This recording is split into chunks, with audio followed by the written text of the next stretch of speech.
discussing issues that affect each and every one of us. Issues of taxation, debt, budget, corruption, the cost of living, unemployment, and opportunities for all Kenyans, especially our young people. If you go back on my Twitter account, I made a commitment to the country in 2019-2020 that the conversation in Kenya is going to change. It is not going to be about personalities. It is not going to be about positions. It is not going to be about tribes. It is going to be about issues. Today, that situation is true, that we are having a conversation about issues in our country. We must all be proud of ourselves that we have managed to elevate the debate in our country to the level of issues that affect all of us. I am very happy that we are having a conversation about jobs for our young people, about opportunities for business, about manufacturing, about taxation, about debt, and all the other things that are important to all of us.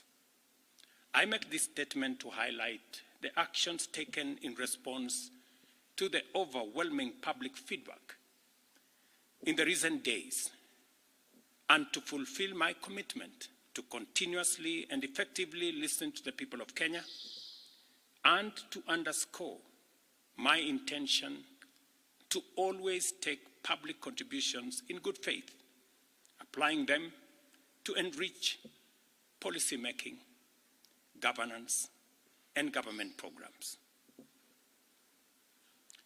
Public debt is and continues to be a major point of engagement and conversation in Kenya. I have today appointed an independent task force to carry out a comprehensive forensic audit of our public debt and report to us in the next 3 months. This audit will provide the people of Kenya with clarity on the extent and nature of our debt, how public resources have been expended, and will also recommend proposals for managing our public debt in a manner that is sustainable and does not burden future generations. The consequence of withdrawing the finance bill is the reduction of our revenue targets by 346 billion. Over the last few days, our Treasury team has been assessing the adverse impact of either reducing the budget by 346 billion in full or borrowing the 346 billion in full. And cutting the entire amount in our assessment would significantly and drastically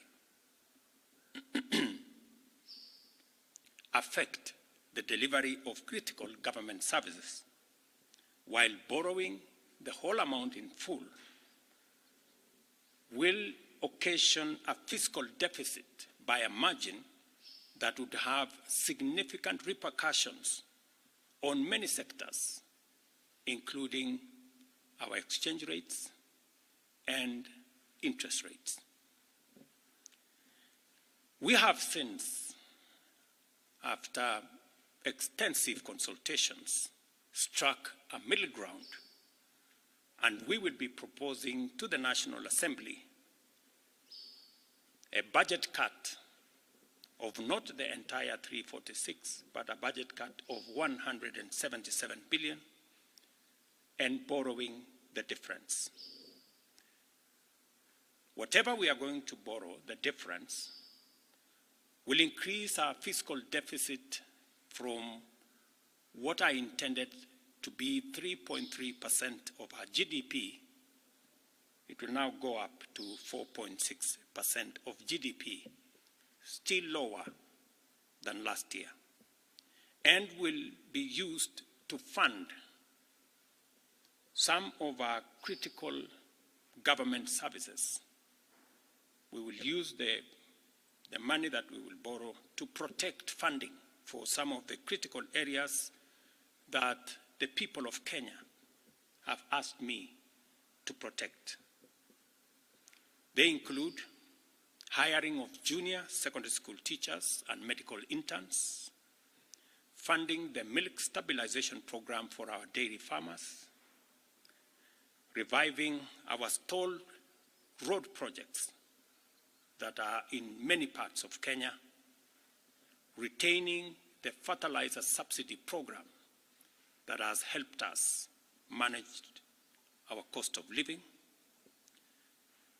settling the debt owed to farmers in our coffee sector, capitalizing the coffee cherry fund to support our farmers in that sector, enabling public-owned sugar mills to pay outstanding debts to sugarcane farmers for their deliveries, additional funding for higher education, new funding model that was in our plan will now receive additional funding, settling arrears owed to counties, settling arrears for NGCDF, and settling arrears for our pensions. Accordingly, in keeping with the enhanced austerity measures we have committed to implement and align government expenditures within the budgetary implications of the withdrawal of the Finance Bill 2024, the following actions shall be taken with immediate effect towards the realization of the new budget.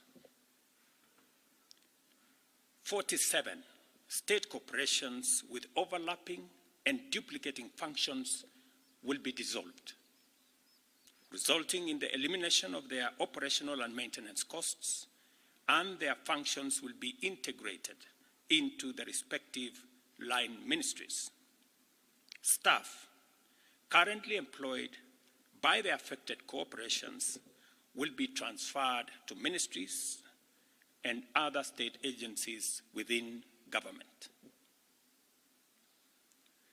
The decision to fill the position of chief administrative secretaries is hereby suspended. The number of advisors in government shall be reduced by 50% within the public service with immediate effect. Budget lines providing for the operations of the Office of the First Lady, the spouse of the Deputy President, and the Prime Cabinet Secretary will be removed. Similarly, the budget provisions for confidential budgets in various executive offices, including my own office, have been removed, and the budget for renovations across government reduced by 50%. Henceforth, public servants who attain the retirement age of 60 shall be required to immediately proceed on retirement with no extensions to their tenure of service whatsoever. The purchase of new motor vehicles by the government is suspended for 12 months, except for security agencies, while a new policy on transport for public officers will be developed. all non-essential travel by state and public officers is hereby suspended.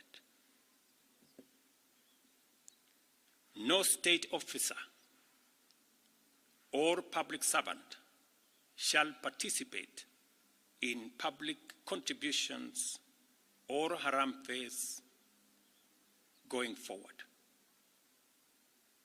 The Attorney General is hereby directed to prepare and submit legislation to this effect and develop a mechanism for structured and transparent contributions for public, charitable, and philanthropic purposes. These measures will be followed by changes in government that I will be making shortly. We are determined to carry out this and other interventions to improve the quality, efficiency, and transparency in serving the people of Kenya and ensure that citizens receive maximum value for their resources from a public sector that prioritizes their welfare. I believe these changes will set out our country on a trajectory towards economic transformation, enabling us to achieve the strategic objectives of the bottom-up economic transformation agenda and deliver our commitment to radically enhance opportunities for all Kenyans and transform our country. Thank you very much. God bless you, and God bless our great country, Kenya.